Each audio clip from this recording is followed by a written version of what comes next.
നമസ്കാരം. JK ടോക്സിൻ്റെ പുതിയ അധ്യായത്തിലേക്ക് ഏവർക്കും സ്വാഗതം. കഴിഞ്ഞ അധ്യായങ്ങളിലായി ഓരോ നക്ഷത്രങ്ങളിലും ജനിച്ചവരുടെ പൊതു സ്വഭാവങ്ങൾ എന്ന സീരീസിലെ 3 ഭാഗങ്ങളായി തിരുവാതിര നക്ഷത്രം വരെയാണ് പറഞ്ഞ് നിർത്തിയത്.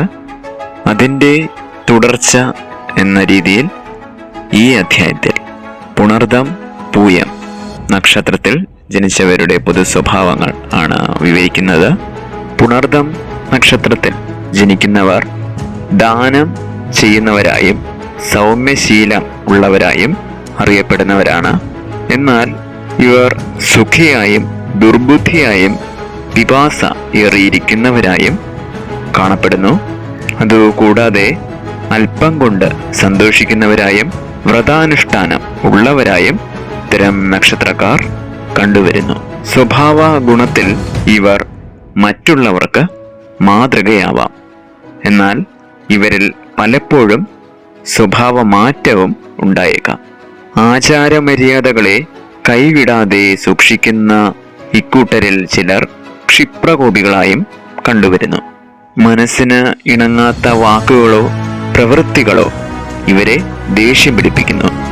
ആർക്കും സഹകരിക്കാൻ കൊള്ളാവുന്ന സ്വഭാവമാണ് പുണർദം നക്ഷത്രക്കാർക്ക് ഉള്ളത് എങ്കിലും പ്രതികാരേച്ഛ ഉണ്ടായിക്കൂടുന്നില്ല. ആരോഗ്യത്തിലും ശുചിത്വത്തിലും ശ്രദ്ധ പതിപ്പിക്കുന്ന ഇവർക്ക് സുഹൃത്തുക്കൾ കുറവായിരിക്കും. എപ്പോഴും പുതിയ പുതിയ കാര്യങ്ങൾ പഠിച്ചുകൊണ്ടിരിക്കുന്ന ഇവർ നിസ്സാര വിഷയങ്ങളെയും കാര്യങ്ങളെയും വലുതാക്കി ചിന്തിച്ച് കാണാറുണ്ട്. ഇക്കൂട്ടർക്ക് ജനങ്ങളുടെ ഇടയിൽ മതിപ്പും മാന്യതയും നന്നേ കൂടുതലായിരിക്കും. ക്ലേശം സഹിക്കാനുള്ള ശക്തി പൊതുവെ ഈ നക്ഷത്രക്കാർക്ക് കുറവാണ്. ചെറിയ ചെറിയ എതിർപ്പുകളാൽ പോലും മനസ്സ് വ്യാകുലപ്പെട്ടേക്കാം. ഗൃഹാതുരത്വം ഉള്ളവരാണ് പുണർദം നക്ഷത്രക്കാർ.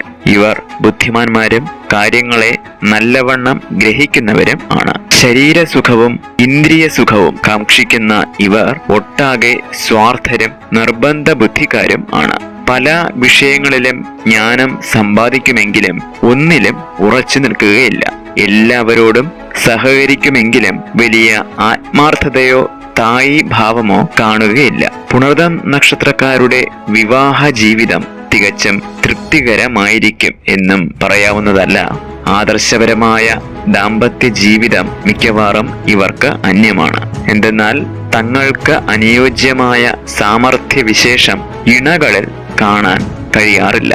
ബന്ധുജനങ്ങളുമായി പലപ്പോഴും സ്വൈരക്കേടുകൾ ഉണ്ടായേക്കാം. ഇവർ മാതാപിതാക്കളുടെ മുമ്പിൽ അനുസരണശീലമുള്ളവരും ഗുരുഭക്തി ഉള്ളവരും ആയിരിക്കും. സാമാന്യേന 33 വയസ്സ് കഴികെ ഇവർക്ക് ജീവിതത്തിൽ നല്ല കാര്യങ്ങളും സ്വസ്ഥതയും പ്രതീക്ഷിക്കാം. അധ്യാപക വൃത്തിയിൽ ഈ നക്ഷത്രക്കാർ പൊതുവെ ശോഭിക്കുന്നു. പുണർദം നക്ഷത്രത്തിൽ ജനിച്ചവർ പൊതുവെ വാത്സല്യവും കാരുണ്യവും സഹജീവി സ്നേഹവും പുലർത്തുന്നവരാണ്. ഒരുപോലെ തന്നെ ബുദ്ധിയിലും കാര്യപ്രാപ്തിയിലും കലാപരമായ കഴിവുകളിലും മുന്നിട്ട് നിൽക്കുന്ന ഇക്കൂട്ടർ മൂല്യാധിഷ്ഠിതമായ ജീവിതം നയിക്കാൻ ശ്രമിക്കുന്നവരും ആയിരിക്കും. അടുത്തതായി പൂയം നക്ഷത്രത്തിൽ ജനിച്ചവരുടെ സ്വഭാവ സവിശേഷതകൾ. പൂയം നക്ഷത്രക്കാർ ബുദ്ധിമാന്മാരായും അതോടൊപ്പം വാക്സാമർഥ്യം ഉള്ളവരായും കാണപ്പെടുന്നു. അതോടൊപ്പം അനേകം ശാസ്ത്രങ്ങളിൽ അറിവുള്ളവരായും ബന്ധുക്കൾക്ക് നന്നേ ഉപകാരം ചെയ്യുന്നവരായും ഇവർ കാണപ്പെടുന്നു. അതുപോലെ തന്നെ പൂയം നക്ഷത്രത്തിൽ ജനിച്ചവർ പൊതുവിൽ ധനവാന്മാരായിട്ടും സ്വാതന്ത്ര്യമുള്ളവരായും ധർമ്മിഷ്ഠരായും കാണപ്പെടുന്നു. ഇവർ തങ്ങളിലുള്ള കഴിവിനെ പറ്റി ചിന്തിക്കാതെ പലതിലും എടുത്തുചാടി പരാജയം വരിക്കുന്നവരാണ്. എങ്കിലും പൂർത്തീകരണത്തിനു വേണ്ടി ഏത് അനുഭവങ്ങളും കഷ്ടനഷ്ടങ്ങളും സഹിച്ച് വിജയപ്രാപ്തിയിലേക്ക് എത്തുന്നു. പൂയം നക്ഷത്രക്കാർ മാതാവിനോടും ഗൃഹത്തിനോടും മമതയുള്ളവരും വീടും നാടും വിട്ട് താമസിക്കാൻ ആഗ്രഹമില്ലാത്തവരും ആയി കാണുന്നു.